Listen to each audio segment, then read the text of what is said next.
Hello everyone, if you're new here, my name is Lottie, and if you're a subscriber, welcome back. If you just got your first Kindle for Christmas, congratulations, welcome to the club. I love my Kindle, I'm very enthusiastic about it, and whenever I hear someone in my life just got a Kindle, I want to snatch it from them and change a couple of the settings and give it back to them so they like it even more. I'm just that type A techie friend who knows all the good little hacks and stuff, so I wanted to make this quick video on 5 settings that I always change on my Kindle or change on other people's. Before we jump in, I just wanted to share that I have the Kindle Color Soft Signature Edition, and I'll link my specific Kindle and the case that I have on my Kindle in today's video in the description down below. My case is actually from Paperback Fable & Co. This isn't sponsored, but I am a rep for the company that makes this. If you're in the market for a new one and you want a little bit of money off, I'll leave the code and the website in the description. Okay, enough yapping. Let's get into the 5 settings I always change on Kindles. Up first, I always like to turn on the clock while reading. By default, your Kindle does not show you the time when you are actively reading a book, and I love to know what time it is while I'm reading. It helps me keep track of how long I've been reading. It helps keep me from picking up my phone to check the time, and it prevents me from accidentally reading through my whole day and missing a meeting or something like that. Plus, this is one of those settings that's kind of hidden in a weird spot, so let me show you how to do it. When you have your book open, you're going to tap on the screen and then tap on the AA button. This will go to your formatting page. Once here, you'll toggle over to the More tab and then toggle on the setting that says Show Clock While Reading. Now, you should see your clock at the top of your screen when you have your book open. This is one that I just seriously can't live without. Plus, it definitely helps prevent me from picking up my phone while I'm reading. The next setting I always change is I turn off something called popular highlights. Now, you may want to keep this on. Of course, it's always personal opinion. I like to try to talk to the person whose Kindle I'm adjusting when I do these things. I don't just do them unilaterally, so let me explain. This feature shows you popular phrases, quotes, sentences that have been highlighted in a book. When you're reading on your Kindle, sometimes a sentence will pop up and it'll say like 5,000 other people have highlighted this sentence. And I just don't really want other people's opinions on like which part of the book they liked the most popping up mid-sentence while I'm trying to read the book. I tend to prefer to kind of form my own opinions about it. I think it's easy to kind of get a spoiler or like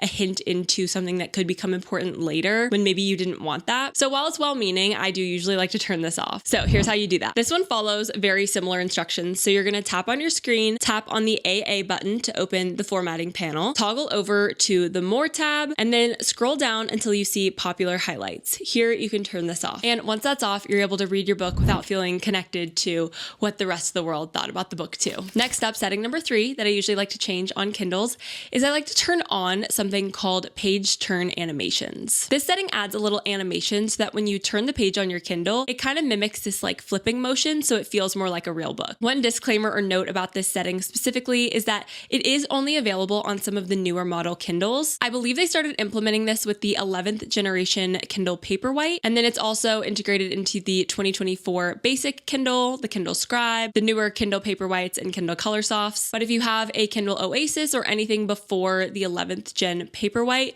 you may not see this setting. Here's how to check if you have it and turn it on if you want to. Once again, you're going to follow a very similar set of instructions. Go ahead and tap on your screen and then tap on the AA button to open the formatting panel, toggle over to the More tab, and scroll down until you see page turn animations. If you see it here, you have it, and you can toggle this on if you want it. I also thought I would quickly show you the difference between having this off and on. So this is what it looks like when you turn the page without page turn animations enabled, and then this is what it looks like when you turn those animations on. It's pretty subtle, but I think it's just a nice add-on. All right, the 4th setting I always change on Kindles is I enable something called page refresh. This one is small, but it's supposed to help your screen look more crisp and clean and clear. Enabling page refresh helps prevent those ghost lines, ghost words, ghost images that can sometimes appear when you're using a device with an e-ink screen. Here's what that ghosting can look like sometimes. This doesn't always show up, but this setting helps to prevent it. So here's how you can enable this to help keep your screen looking more crisp. Go ahead and swipe down from the top of your Kindle and tap on All Settings. From here, you'll tap on Home and Library and then Reading Options. Here, you should see an option to toggle on Page Refresh. It's described as refreshing the display with every page turn. This is one that you're not going to immediately see a difference, but you just have to trust that it's working. Essentially, now your screen will do a full refresh every time you turn the page, which, as I mentioned, just helps to keep everything looking really fresh. This can sometimes be a trade-off and kill your battery just a little bit faster, but I find for me, it doesn't make a big difference. You can always turn on airplane mode to better save the battery, and then that way it kind of balances out. All right, and then the 5th and final setting that I always like to enable on my Kindle is I prefer to toggle on a setting called Show Covers on Lock Screen. So this allows you to see